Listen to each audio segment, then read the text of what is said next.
Hey guys, so it's been a little while since I uploaded. I think my network provider actually figured out the problems finally after a few weeks, but let's do a video here. We'll be doing some vanilla Blender, and I wanted to talk about just creating a guide mesh, some basic rough blocking anyways that you can work off of to make things more interesting and cooler. So one of the big things that happens in 2D art anyways is when you're designing something, you really have to get those proportions kind of nailed down and just right. And I've talked about this a number of times on the channel. So I wanted to do this in 3D as well, because a lot of guys will start concept designs and they do what's called a 3D sketch. And it's not always just like it could be like a cube, it could be a cylinder, it could be a plane. There's a lot of different ways to go about this. But just like when you're in 2D, right? Like when I was doing the, let's see if I can get my tablet working here. All right. When I was doing like the sketch and study video, we were making like a skull. It's really about finding like where things exist first. And then really you can go back over these and you can add all kinds of interest and details and come up with some cool stuff if you wanted to, right? So you can refine them, add extra little pieces to it, whatever the case, and come up with something a little bit cooler, right? That's a pretty rough example maybe, but I think you get the idea. So we do this in 3D too, because really what's happening is that we're thinking about proportion, right? Like proportion's a huge part of how you break something up. So if you're making any kind of design, the shapes, they matter, but the proportions are huge. They're really the foundation of everything. And so I wanted to kind of go over this. Like if we're trying to make like some kind of submarine or something like that, you can see like breaking things up this way, right? Getting cool angles and details going. You know, this is something we might need to do when modeling as well. So we can figure out whatever it is we're trying to create here and have a little bit of fun with it and end up with some kind of like submarine or something like that, right? All right, so get all this drawing out of the way here because we're not drawing in this video, right? We're modeling. So cubes, they work. I mean, spheres work. You can use whatever you want here. And just try to have a little bit of fun with it on an icosphere. In this case, let's do a UV sphere. You can sculpt things, you can block model them or cube model them. You can do whatever you want. Just try to have a little bit of fun with it. And think about those proportions and the designs you're trying to create along the way, right? I guess the big part about it is we're just trying to get everything going and make it interesting to look at as far as shapes and things like that go. So if we're going for like a submersible, you know, having it converge towards the front might be actually a good thing to do.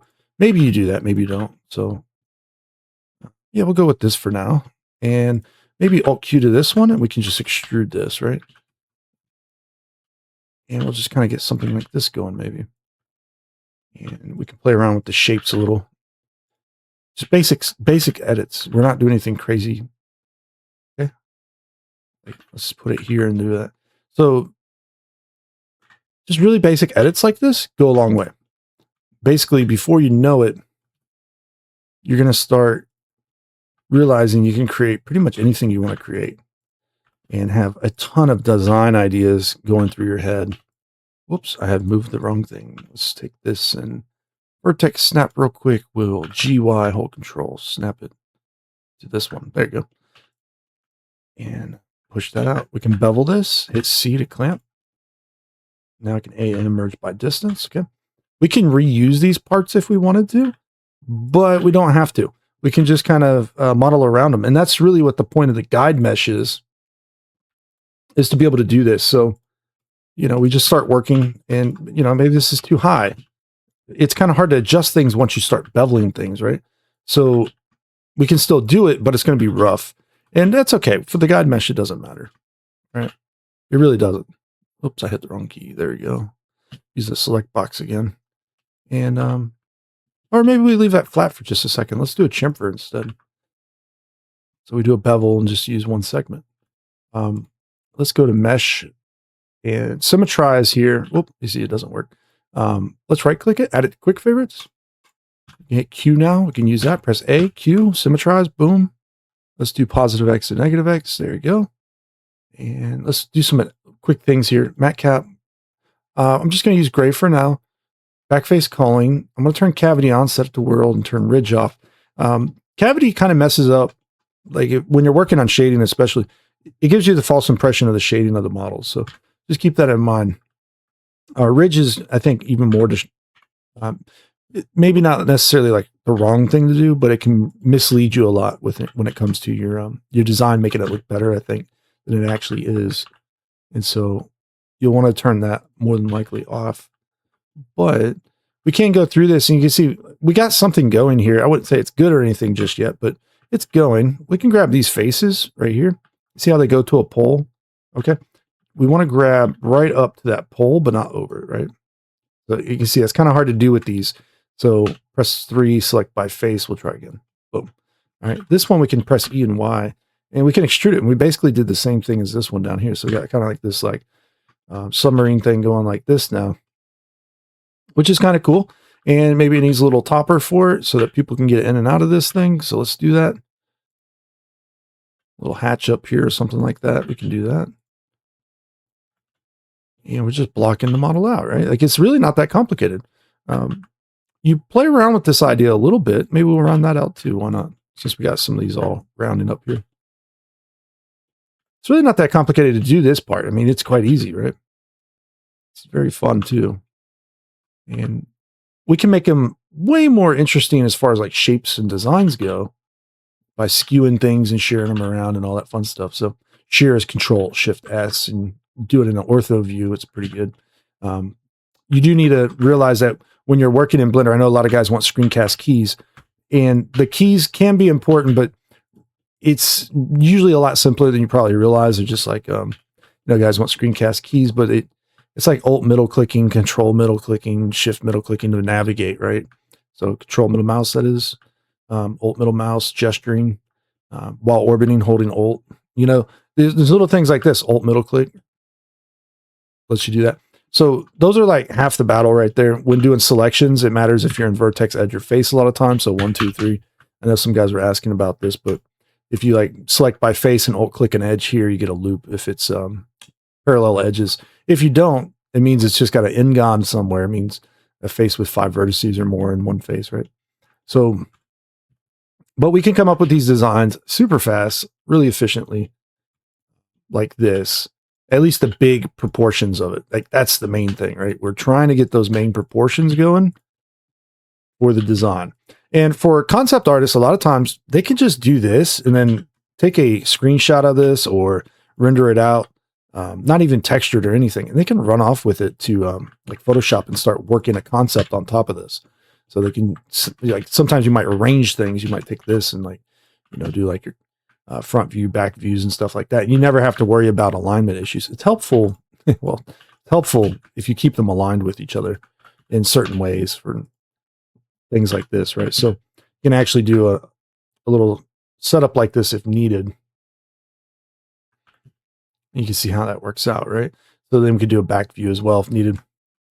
Not what we're focusing on here, but that's the main idea. So we'll squish that a little. And if they don't line up perfectly, that's fine. It doesn't matter. Okay. Notice this section here. If this has any kind of like window in it or something, you don't necessarily cut out the windows on this model. That's what comes next. Okay. We got like a little cavity down here. I think it's a little hard to see, so maybe we make it a little bit more apparent by doing a chamfer. Something like this, right? And we could take this to, all kinds of different crazy levels. Like we could, try cutting out a little piece here for this to actually sit inside there, or maybe we try combining them together. That would end up being more inwards like this. We could push it out further as well, make it a separate little part, and then we can develop some other things around it, perhaps. Maybe right now or maybe later, but we can always do that, right? Like we can make a little bracket in here of some type to hold it all in place or something. Right. So it doesn't have to be fully modeled out just yet. Oh, we can use mirror modifiers, of course. And, oh, wrong one. Let's do a mirror modifier real quick. We'll usually like the main body piece is the one I try to mirror off of. I think that's the most useful. So you eyedrop it, do that, you're good. Play with those proportions to you get exactly what you want, really. Okay. Now let's turn this off, turn that off, turn that off. It can be useful to see wireframes sometimes. So right click that little circle and then assign this to a shortcut. I use the back button on my mouse, so I can always turn it on and off as needed. I'm not worried about shading. Flat shading's fun. Preferences, if you're new to Blender, it's kind of confusing sometimes hitting the tab key. I would recommend key map, tab for pie menu. And there's some other things in here you could certainly change. Spacebar being play is kind of annoying sometimes, but other than that, under key map still, you can search for certain things you want to use, like the knife tool, like K key. You can modify these. Now, every time you use a knife tool, it's going to revert back to what we change here. So if we, put in a 5 degrees there, and we can set this to angle over here for measurements, it's always going to use that. And the same is true for bevels. So anytime you use a bevel, Control B, that is, I like to start them off. Well, I like to use width as of late. I used to use, excuse me, not that one, this one. I used to use width quite a bit, but I use offset recently. So I always like to reset the offset segments to 1. I always like starting with chamfers because I use them more than the other ones. So, and then outer emitter arc, right? So some of the defaults for Blender are pretty rough. Changing these, saving your preferences is a huge time increase, basically, when you're destructive modeling, especially because the modifiers you're still going to have to change. If you use a bevel modifier, you're still going to have to change that one every time you add it, unless you get an add-on like hard ops or box cutter or things like that. They set them automatically to arc and all that. So, but yeah, you can see going off of just that rough sketch first. Listen, rough sketch, guys, it's really good to do before you even start a project. Look at reference photos if you need to. I've already done studies on little submersibles like this, so it's not really anything too crazy. Now, is this supposed to be a ballast tank? Maybe. I don't know if it's functional. I don't know submarine design that well. But the main thing is that we got something going here that we could potentially utilize, and that's kind of the key, right? Like, we want to get something going. And little things like this, we can always come back through here later on and Alt-E, extrude manifold. One of the big downsides of Blender is that it doesn't have some of the features you have with like 3D Studio Max or Maya. And so I can't really just punch that through quite the same way that I would like to. So we have to find other little workarounds. Vertex snapping is going to be your friend in this case, because I delete the back face. I could take this face now, and I can press E, Y, hold Control, vertex snap it here. It still has a face there, X, delete. And this is why I turn backface culling on, because it just works for me. And I can grab this one with Alt-click, Alt-Shift-click, Control-E, bridge edge loops, boom. We could do that. You could possibly grid fill it too. I don't know if it would work quite yet, though. Actually, let's try it. Control-F, grid fill. Okay, yeah. No, see, it's not going to work on this one, unfortunately, because of the way this works. You can also grab 2 edges and hit F, and then just hold down F. You can do that. But let's say we had an N-gon back here. Oh, I can't turn it into an N-gon? Okay. Let's limit dissolve it then. Okay. Okay.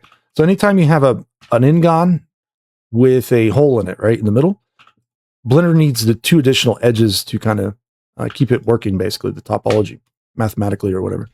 So Control F grid fill here should work, is kind of the cool thing. That's all I was trying to show you there. As long as they lined up and they all had parallel vertices to attach to, you should be good. But now that we got all this going, sky's the limit, basically. We can utilize this and try to refine it into more appropriate things. But I wanted to just use this as a guide mesh, right? Like, that was the whole point. So let's take it all with A, M, merge, A, M, move to a new collection in object mode.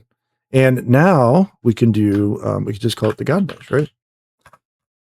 And once we do that, we can actually start a new object. We can do planes or boxes or cubes and stuff like we were doing before. We can actually rip pieces of this geometry up and start using it to recreate things on top of it, perhaps.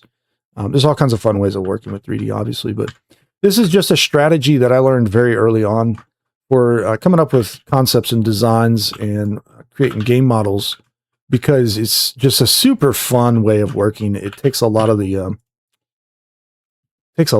the stress off of you to some degree when you're working on something like this, especially if you're going to subdivision, because now you get to kind of focus on what it is you're actually trying to create and adding additional details to it, possibly, right? So there'd be certain like intersections that I just really struggled with when I was learning 3D.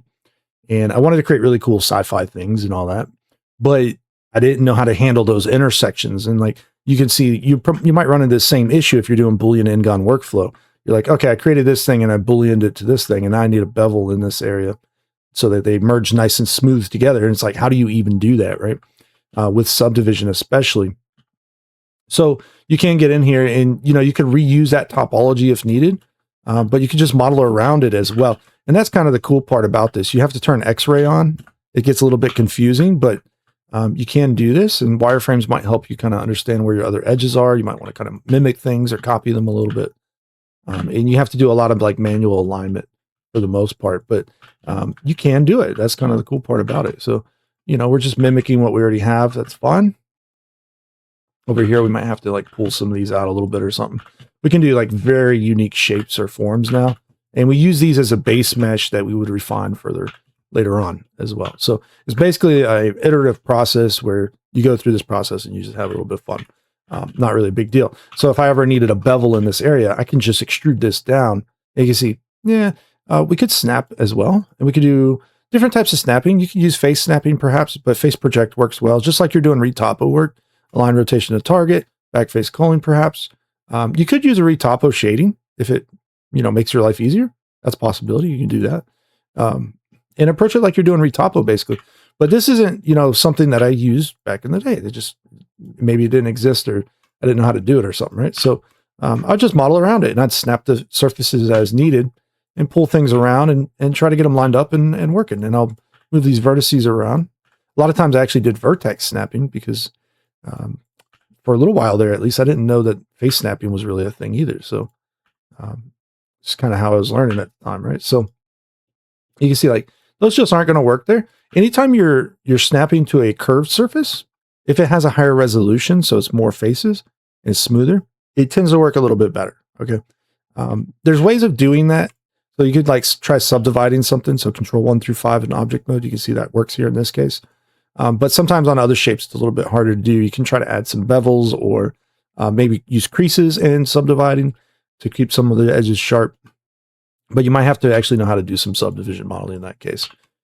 So that could be useful. But now I kind of showed this in like one time-lapse video so far where I did something similar to this. But basically, when I'm not real sure of a shape, I'm going to go through and just kind of model on top of what I already got going. And then I'll just, depending on what I'm doing, like if I'm utilizing the mesh underneath, I might delete that mesh to add this feature to it, right? So it's one of those things where you got to kind of get used to this this workflow a little bit and how you're going to actually put it to work for you. Because like I know these edges are going to eventually extend out here, right? And so we could do that for now. And I don't have to match it 1-to-1 at all. I mean, I can just literally kind of go through and make this happen little by little. It does not need to match 1-to-1, right? It's nice if you start prepping with the mindset, like especially if you're going to subdivision, prepping all of this with the mindset that you're going to end up having to add holding edges later on. These intersections matter a lot for these types of objects. So you got to balance them all out and get ready for the smallest intersections when you need hard edges in them particularly. So it starts to add up at this point. Like you cannot get away with just not knowing subdivision. But it's so helpful for just creating a usable design, basically, right? Because you see, I don't need snapping for this, so I turn it off GG twice now. And I can maybe come in here and round this a little bit different, maybe. Or I can hold control now and snap whenever I need. So if you hold control with it off, it'll snap when you need it, right? Maybe I want it perfectly aligned or something, we can do that. And so otherwise, if you model this in enough detail, at least, what you're going to find is that, let's just take all these and press F, is you're going to find that you won't really have as many issues as you think you're going to have. Because you can make like a mid-poly model, you can throw decals on it. This might not be the most efficient way of always doing a mid-poly model, but it certainly is one that's useful for figuring out a design. So I think we'll just go with that for now. All right. You do have to balance them quite a bit. You might have to add extra edges and kind of rework this whole area. Who knows? There's all kinds of things that can pop up and probably will. So, but you got to play around with it. It's just get them just right. Notice we're creating some non-planar faces. So if we're using like a remesher, that's a little bit of a problem, but for subdivision, not as much, right? Oh, I didn't fill those. I thought I did. All right. So yeah, we can do these kinds of intersections, guys, is what I'm getting at. You see, we can actually do percentage bevels on this as well. So if we do an extra cut right here, and let's move these up a little bit here. All right. Now we grab that edge again, control click through it, control B, and I'm going to hit M a few times. So it says percent at the top there. And it's going to go out to those edges we just cut in. Okay. So at 100%, it goes all the way through like that. So we can make really bespoke kind of pieces like this. Unfortunately, this one didn't come out quite as well as I would like it, but it would still work with a subdivision. So you can see we get some rather interesting stuff going here, potentially, right? And sometimes you can reduce things too, like maybe this one here we can get rid of or something, or this one. Oh, there's not one above it. That's probably because it needs another edge up here and a holding edge here. Okay. So when you get to that subdivision point, like this will start to work out much better, basically. Yeah, we got like some double edge stuff going on here or something. Let's press A and merge by distance real quick. Dissolve that one. You can also set your subdivisions to keep corners. So if you ever wanted to apply it, you don't have to worry about those rounding out. Okay. So basically, this is what we're getting at here. You use it as a guide, nothing more. You can create more refinement off of it as needed. Okay. That's what I'm getting at. We're not doing the subdivision part of this yet. I just wanted to demo that you could do it at some point. It's better to continue modeling because there's probably a lot of things you're going to end up wanting to change. And you don't want to get in this territory where you're trying to figure out all these holding edges. You're not there yet. Like you don't want to do that just yet. Because we definitely have some ways to go here, right? And so we can create all kinds of cool designs. And some of those things that are real hard to do on curved surfaces when you're snapping to surfaces or using shrink wrap modifiers, the shrink wrap modeling technique, which is very similar to this, but we would shrink wrap this mesh to the other mesh. This is a very efficient way of working. Okay. I know it's hard to see it. Like I'm guessing what's going on in here. It takes some practice to get used to doing that, but the main idea is like you start modeling, and before you know it, it's going to start looking something more like this as you add like panel cuts and lines and stuff. Okay, so I'm going to just shade that flat real quick, and you can see we don't need necessarily this right now. You can turn these off in edit mode, clicking that icon, and let's just reduce that a bit. So, but you can see we can start doing things like this, and so now we're getting in this territory. It's just getting really good at this point, in my opinion, because you get to have fun with this. You can play around with all kinds of different design choices. Like you can bevel a vertex or chamfer it. You can just use that, and I guess you can't see it in here, but let's start snapping on a sec. And we can play around with the design here of this, and see what we want to do with it. Maybe push it up to here. Maybe we can start extruding these ones around. You see, we can do that. We can break things up into parts and pieces as well. Somebody was asking me about when you would do that, and when it's logically, like it makes sense. Like if you're doing an object and it's in real life, it's like split into multiple pieces or objects. You do that, okay? So you don't make all this solid together necessarily, but for this part you might, and then you might split it up later on. That's always a possibility, but you can have fun with it, right? And just go to town. Really, it takes a little while to do, but I don't know of a better way of creating your own designs than this. This is one I've kind of haven't really shown off on the channel, or at least explained a little bit more in depth, perhaps. But because you can always, if you turn snapping off, you don't have to model on what we've already got. You can model new things as well. Whoop, snapping off, not on. And you can always press like E and extrude that out a little there, right? And then maybe go back and fill this area. And then let's just chamfer it for now, okay? Chamfers are much easier to handle for these objects than we got a vert in there or something. What's going on here? Doesn't want to. We got an edge. I know we got the edge, but I guess it didn't fill correctly or something. So we dissolve it with Control X and go through. And we probably should straighten it up more before we start trying to extrude it, but you can see where it's going. Okay, really not that bad. And we continue this process until we are absolutely done with this design. Now, what are we at here? We're only at like not even 30 minutes yet. And you can see it's like speed modeling, right? It feels like speed modeling. You will get a majority of your work done Like you'll get 90% of the work done in like a small amount of time, basically. And the rest of your, like 90% of your time is going to be spent on refining for the most part. And it's just one of those old sayings that kind of jump up every now and then that people talk about. This is a prime example of that saying right here, because we can just go to town. We don't have to stress over this. Okay? And before you know it, we are on our way, at least, right?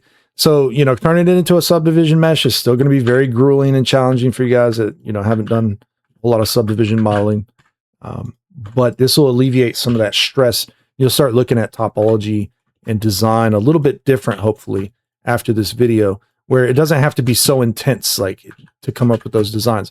Remember, I was showing in some of those previous videos, I was just talking about splitting up basic shapes, right? Splitting up basic shapes. Do that. Practice splitting up shapes, very basic ones, rectangles, circles, making cool designs out of those, different proportions of rectangles. That's all we're doing here for the most part. We're just taking that a step further. We're doing it in 3D. We're kind of creating a rough sketch, if you would, with the basic blockout model there. And now we're able to start taking it a step further. Okay, that's really all that's going on here. It's nothing too crazy. It takes some time. Now, perfecting this, any modeling for that matter, is still going to take a lot of effort. So you're only going to get what you put into it, basically. And I know a lot of guys want to find like shortcuts to everything.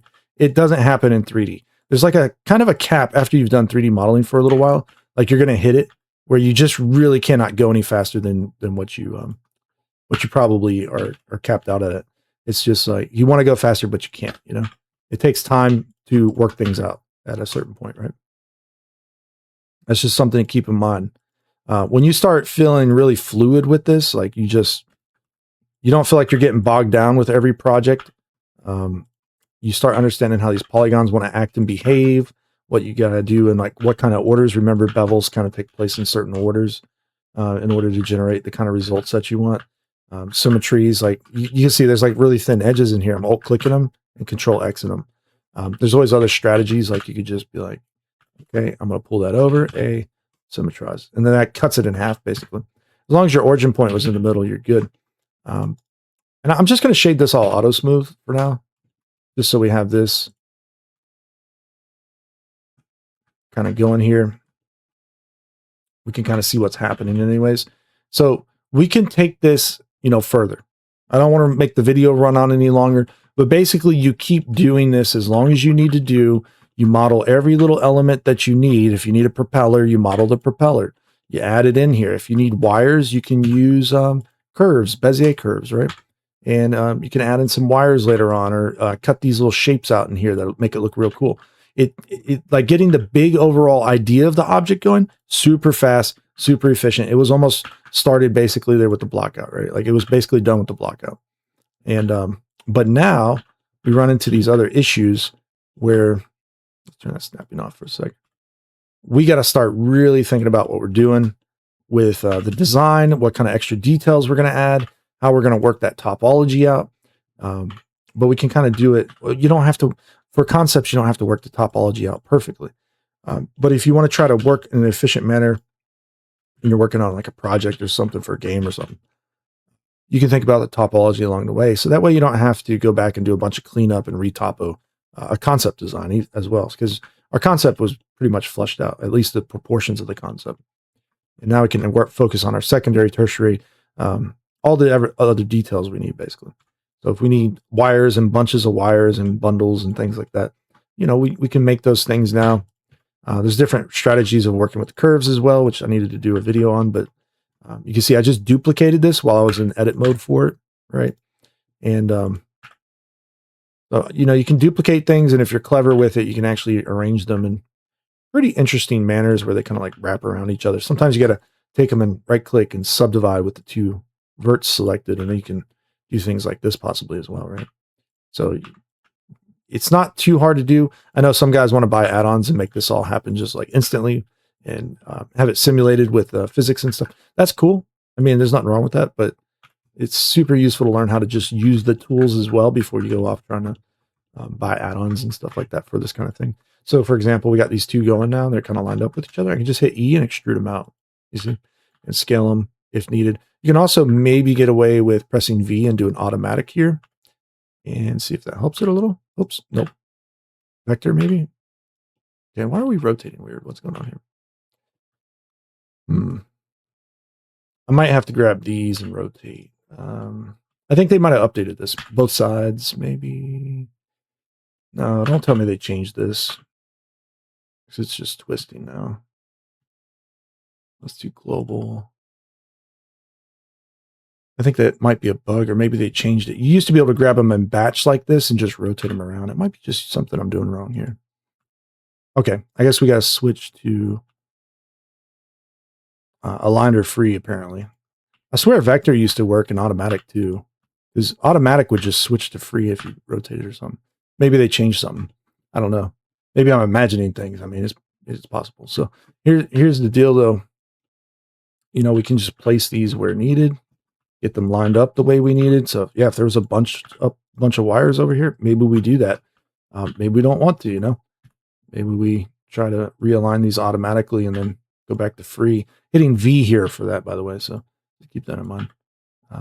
Like how far these go out together is kind of critical here. That's what's causing all that to do that, right?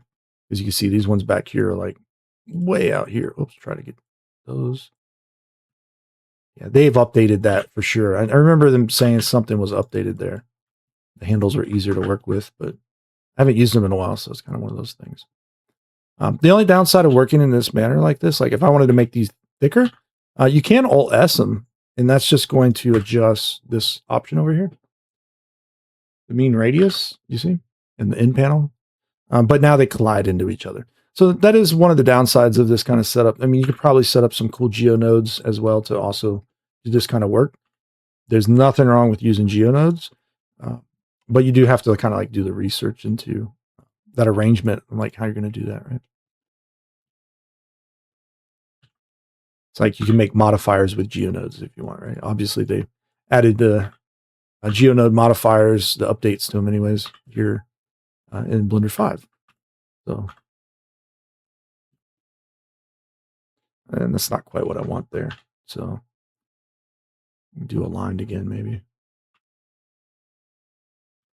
All right. Anyways, that's just an example. I could spend some time trying to lay that out just right and correct, but you get where it's going. We can just do this, and I think we can mirror these, right? Yeah, pretty sure we can. Yep. Failed to set value. Oh, we added a mirror to this guy. Whoops. We don't need that there. We need a mirror on this one. There you go. Pull it up a bit. Okay. So the wire itself, you know, if it doesn't have like a purpose or belonging anywhere, it's kind of a little bit of a problem.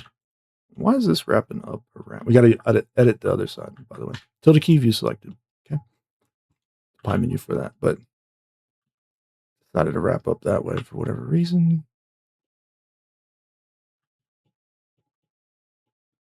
And probably align rotation to target did something like that, but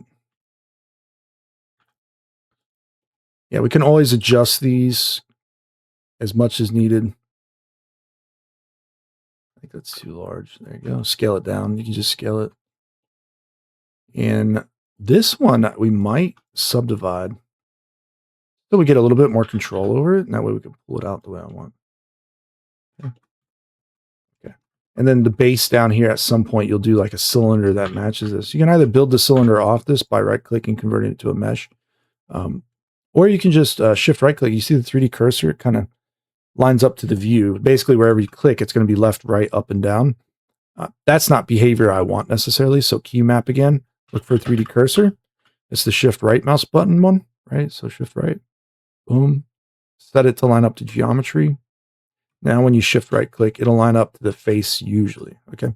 Not always, maybe. So if you can click in here where it needs to go, not on this, you got to hide that maybe. So press H and then Alt H. Now we can hit Shift A, create a mesh cylinder.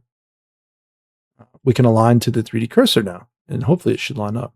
It doesn't always, but usually it does. So it'll line up to that face there. And that's good because this is actually the one we want to line up to that more than likely. Not always the case, but a lot of times it is, right? And that'll give us kind of the little plugs section, if you would. So you can think of a cable. It always has plugs on each end. Certainly true here. And then we can get more fancy with like doing wraps and ties and things around wires or cables or pipes and all that fun stuff. So, but we got to add these kinds of details in at some point or another. And we do have to work out all of this. And I mean, we have a lot to work out still. This is not an accidental project, like where everything's going to work out okay, fine. So for example, I'm just going to extrude this vertex down and snap it here. And I'm going to extrude it back, snap it. I'm just going to fill this area by hitting F, bring this down, snap it. This is going to snap here, so I wasn't worried about it because I got to do a couple more things here. But basically, you can see where this is starting to go, which is nice. And we'll end this video after this little section here, but I'll let you guys run off and have fun with this strategy anyways. But now you can see like we got this kind of going here. Eventually we can cut in panel lines, right? If you get Z fighting like this, this is normal. I mean, it's really nothing too crazy. Matter of fact, a lot of this over here, I might need to bring it down. I might not, but we can add details to this if needed to like account for something like that. But I'm not sure if I want to do this, but I'm going to do an edge cut here, here, here. Let's go back this way. And this whole time we're doing these kinds of cuts like this, we want to be very particular with the design we're creating. It's just like creating graphic designs or fonts. I talked about this in some of the design videos, right? Because we want to be very, very particular with some of our designs, right? It's like creating a font. And we want to get it just going just right, basically. So this shading is probably going to always look bad because it's just a crazy N-gon right now. Even if I cut it, it'd probably look bad still. But I might clean it up a bit. Sometimes I do worry about shading a little bit when I shouldn't, but we can create these kinds of designs all day long like this, where we get in here and we just start making little adjustments. Like I need to flatten this surface, so I S and X and scale it, or SX0, I can flatten it as well. But I maybe wanted to push this one in slightly, /. So you don't always have to model what's already there. Like you don't have to always snap to it. You can go right around it if you wanted to, like this, right? And start working that out. However you see fit, basically. So I know this little section also needs to go in. This is where things get a little bit tedious, right? You're going to start doing some really detailed kind of modeling perhaps, and you got to spend that time working on it. Like these edges want to go like this way, and these ones want to go maybe down this way. So we get like that chamfered effect, and it's just a little bit of a pain. Not real sure what to do with this corner here, but for now it's okay-ish. I'll have to figure it out later. I mean, that's one of those things that you'll run into quite commonly where you have to figure it out later, right? Like it's just what happens. So what I'm going to do, extrude this out, /, press G, hold control, snap it to the surface again. I'm going to snap it right here. And we know we're going to here, so extrude, snap it out, extrude, snap it out, extrude, snap it out. We can go around this shape like this, /. If you really get tired of the / always doing that, it drives me nuts, right? It's one of those things that might drive you nuts too. It's local view, but do key binding /. Now you can do right here. This should be a default, by the way. Frame selected, turn that off. It's garbage. So now, anytime you /, it doesn't move your view again. How important is that, right? There's a lot of times you just simply do not need that behavior in it. It's very, very distracting anyways. Blender is as great as it is. It's terribly configured in some ways and still missing some really important features. And it's just one of those things you end up having to deal with when using the software, unfortunately. There's always going to be like a way of doing a workaround, or you might have to learn a little bit of scripting perhaps to do very custom stuff, you know. But it's a good time to pick up Python if you're getting into using Blender as well, right? There's a lot to learn, obviously. when doing 3D work and creating games and stuff, but slide that out a little bit further, I think. Okay. Yeah, so it's getting there. I know it's kind of a curve, so it's kind of weird doing curves sometimes. You do that one like that one there, that one there. So these will patch together. Those will patch together, and then this should patch together, but I didn't think about this as well as I should have. I'm going to take this and merge it down to here. Merge it last. Let's see how that works out. Okay. Got one face left. Not too bad. We can continue this whole process and make something a little bit more special, perhaps, right? So I'm going to symmetrize it one more time, go the opposite direction because I'm working on this side, not that side, but /. You see, now progress is slowing down. Okay. I wanted to get to this point so you guys could see it and just understand. Like, it does take time to get these things kind of, up and running. It doesn't happen instantly, and it a good concept design. Well, concept designs can be rather fast sometimes. In 2D, it can be a few hours maybe, but drawing something really complex is usually never that simple. So 3D modeling is actually kind of the way to go. And in that case, if you're doing like a really detailed kind of concept design, really pushing yourself just to do exterior for the most part, without kit bashing or something else that could speed you up, it's still going to take you like a whole day, right? You might slap some materials on this and just kind of let things happen. Create like a real quick shader that lets you have a little bit of like cavity rust and stuff like that. But that's a little bit more challenging. You got to look up that setup, and wouldn't hurt to create a little material library for yourself to speed things up as well, right? I'm join these two. Let's pull that back right there for now. And yep, some tries, switch it back over. This is where Mesh Machine comes into handy because now instead of always doing the symmetrize back and forth and readjust or clicking that, you don't have to worry about it. It's going to need some way of mounting to this thing at some point. I don't even know how I would do that right now. I actually would look up a reference images of some submersibles and submarines and drones and stuff like that and see maybe like how some of the different elements of those objects actually work, or different types of things going on with the design. Right? Because I feel like this would be kind of cool if we could get it kind of in the right area where maybe I'm just going to model this in here, but I would rather not. I'd rather not model it in here like this, but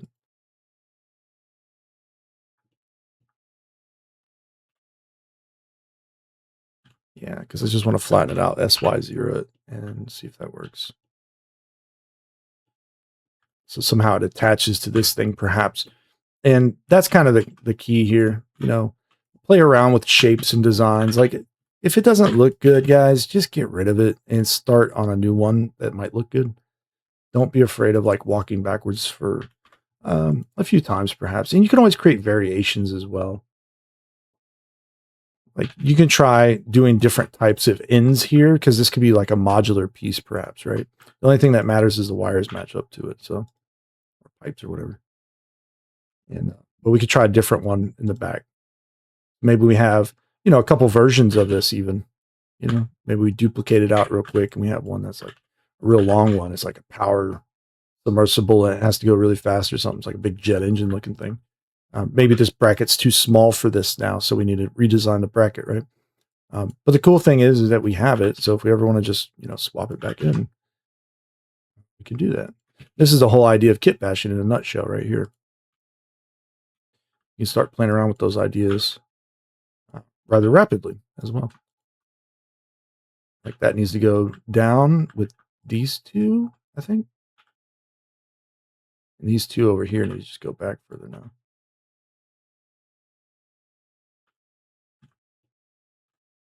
And probably realign them all. Usually wires I wait a little bit on. I might lay one out, and then if I want to make it more complex later on, I'll just do all this. But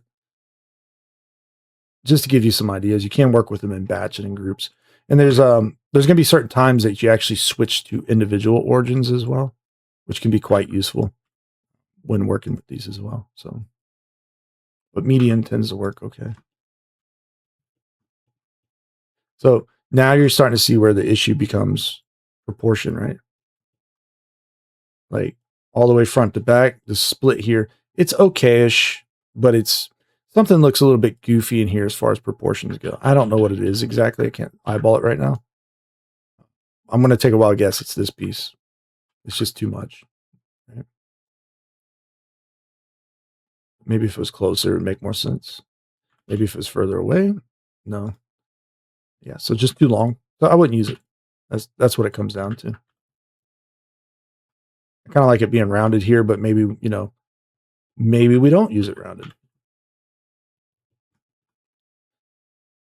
So there's always an opportunity not to do that. But just like we were doing up here, here's a different way of visualizing this. I want to kind of go through this real quick. We have these pieces that I've been creating. All of these could be guides. Like this could be a guide. This could be a guide. This we can just consider part of maybe the finished result, not a guide, because it's more of a detailed. So we move all these to guides if they need to go. Everything in the guide collection, you can click here, shift click here. It should select it all with an active element, hopefully. If not, shift double tap something. Go to materials. I'm going to delete that, create new material. I call it the guide material. And you could use like a dark gray for this. Whoops, not that one. Sorry. Under viewport display, you could use like a dark gray.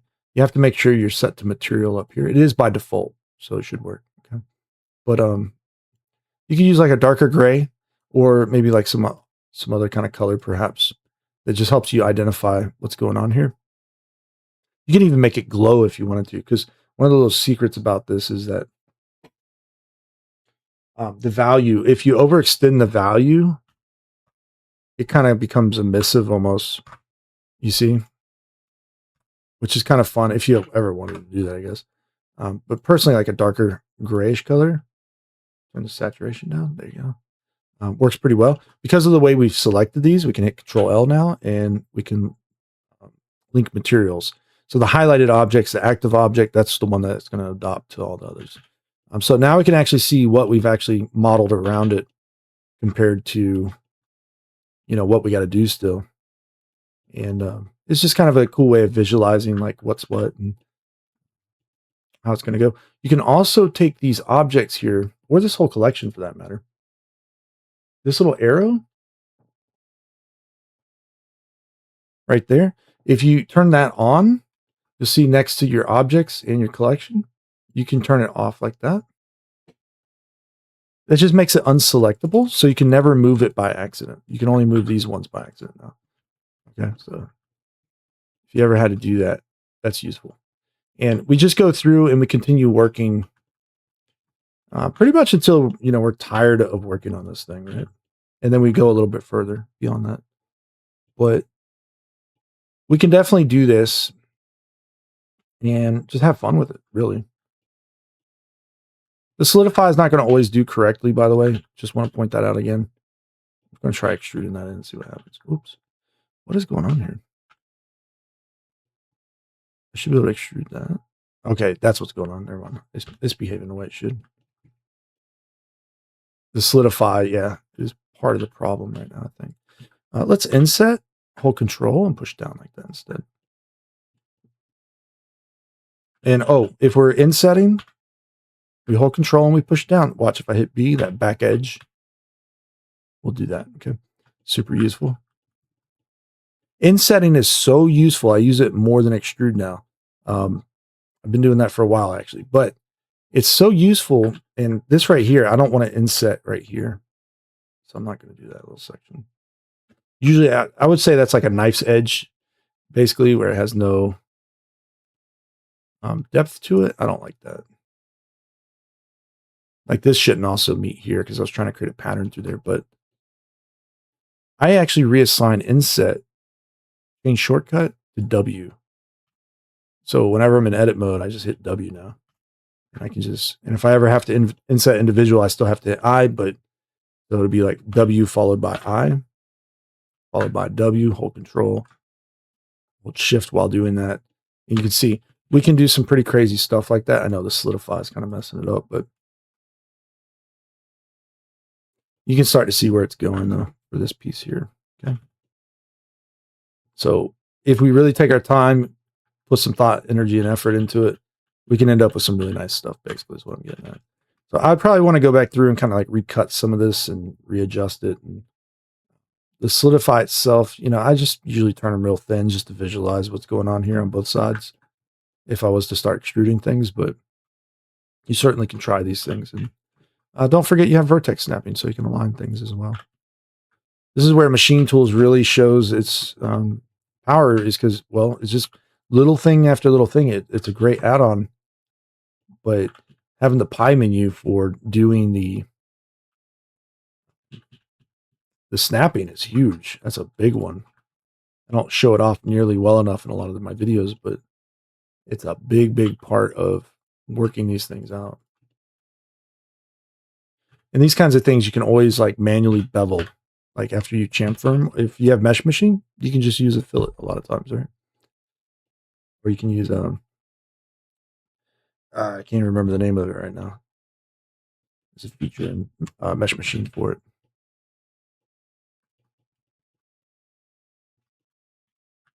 Now, it's going to drive me crazy not knowing the name of it.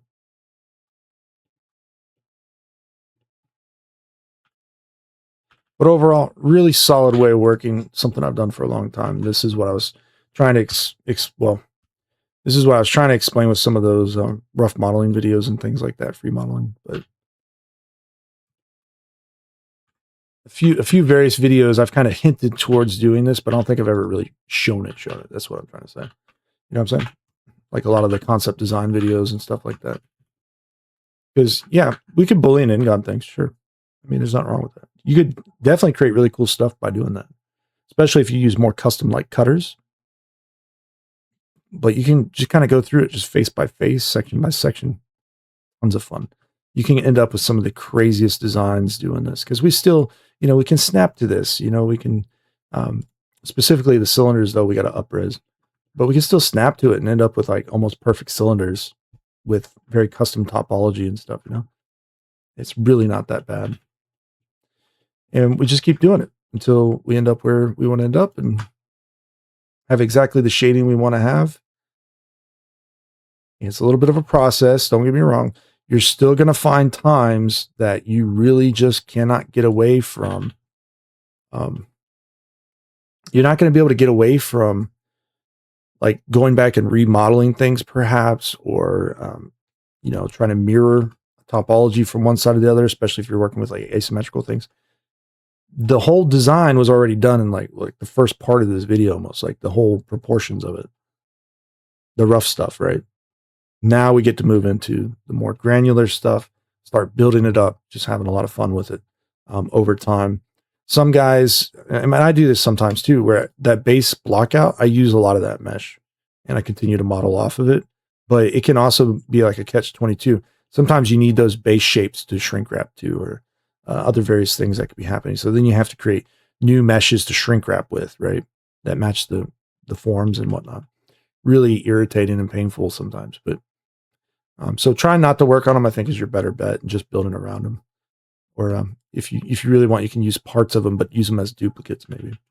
Okay. If you ever want to change something big, you're going to have a lot of work cut out back for you. So those base forms are really critical. I cannot emphasize that enough. There's some of the most critical things you can do, like establishing the sizes, the dimensions, the forms, the stuff that matters. Like if I need to have a human being sitting inside of this and it's just too small of a submersible, like they can't fit in it, that's a problem. If I need cockpit stuff inside of it where, there's all the controls and all that, if there's not enough room for a chair in there and a person, then that's a problem. If it has to, like, think about it like this, you need a small submersible, right?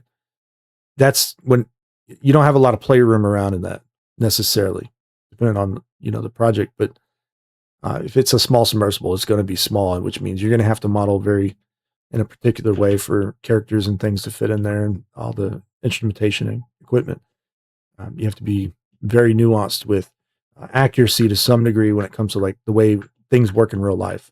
So there's always that balance of, form versus function.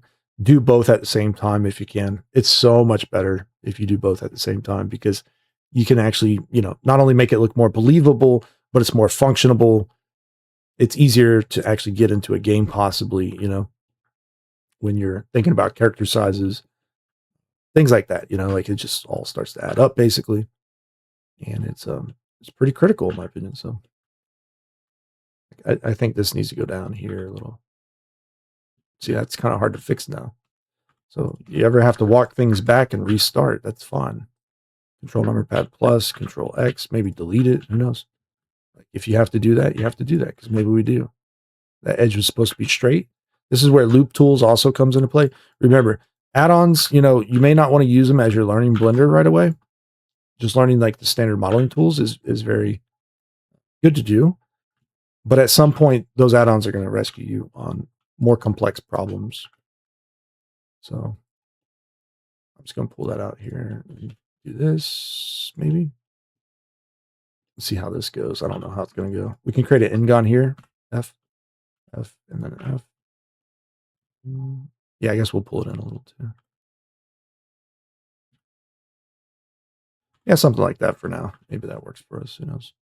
We can refine it, of course. Just want to make sure I'm doing the right side. Do the right side there. And let's snap this one down for just, oops, you can see I'm doing vertex snapping. Let's go back to face project. Sometimes you got to turn a line rotation off as well. Otherwise it snaps really goofy. Just keep that in mind. Little things like this will throw you for a loop as a beginner. So lots of keys and shortcuts and just stuff you got to tweak and do. But yeah, I mean, so you can see hour into the video, how fast did the base idea come together? Very fast. How long is it taking to work the rest of this out? Much slower. Okay. We still got to worry about glass and trim around windows maybe, or all these little plugs and little details we want to add all over the place, because there's nothing that stops us from being like, yo, we want some kind of detail here. Okay. And then we want to inset that and hold control and hit B, turn I off. Okay. Maybe we want to scale it, move it backwards or forwards, or whatever we want to do here. Maybe some kind of little vent or something that goes into this area. See what I'm getting at? All of this is now up to us to do. Okay. And before you know it, we'll have like a solid shell, which is really good. I always call the body panels shells. I like to look at vehicles in kind of a couple different ways. Like think about like older trucks, you have like a frame and then everything's built off of that frame. Newer vehicles, you have the frame is basically the body for the most part to some degree. So you have something more like an exoskeleton, like an insect. It's more like a shell. And so for a submersible, it's kind of like a cylinder basically that's like a pressure tank or something like that. It's kind of a shell in a way, right? It's going to have like ribbing and stuff on the inside possibly to hold up all the pressure. But it's more than likely the whole structure itself has to be solid, right? So that way it doesn't, collapse on itself and end up all over the news and everything. So this is just how I look at it. It's more like a reinforced like tank or something like that, some sort, right?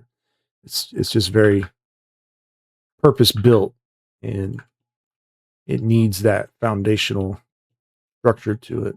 So like, yeah, you can see like I'm rolling that up over there. You don't have to. You can take things like this and just stick them up over the top like that. And then pull that one out a little bit. Oops, don't do material preview yet. The loop cuts in this version of Blender are kind of strange. I don't know what they changed there, but it's drawing weird.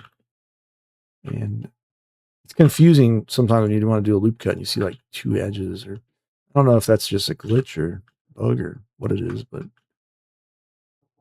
it's something, that's for sure. Okay, and that is going to be a text message somebody sent me. So good time to end the video. What do you think, guys? Good enough for now? You should be able to take this much, much further than what I've done.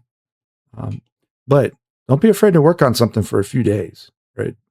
Or even a week if you want to create something just really amazing. Do all of the interior stuff if you want. I mean, don't be afraid of these models like this, right? But if you don't have a good foundation, when you start trying to cut an exterior and interior and the big proportions are wrong, the design still looks off, it's a little bit problematic, right? So try to get it looking correct as much as possible with the forms. Work on some details on the surface if you want. Do the exterior.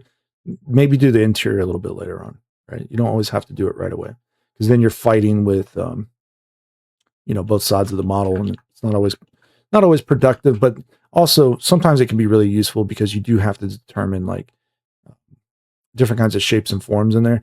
So it can become a little bit disjointed. A lot of guys like to go with like the solidify and then just reusing mesh that's generated on the inside here, which in this cockpit area it might be useful, but on the interior side here, maybe not as useful. So you might only use parts of the mesh on the inside and then model bespoke stuff on the back half here, perhaps, right? And so that might be the way that goes. Anyways, I still need a hatch up here, but we got the room for it at least, I think. So we can make a little hatch that opens and a little walkway that goes down, or ladder or something, and really tight, close quarters in there and stuff. So anyways, that's it for this video. I hope you guys enjoyed. It has been a while. I appreciate you guys watching and subscribing and all that. And I'll see you in the next one. All right. Take care.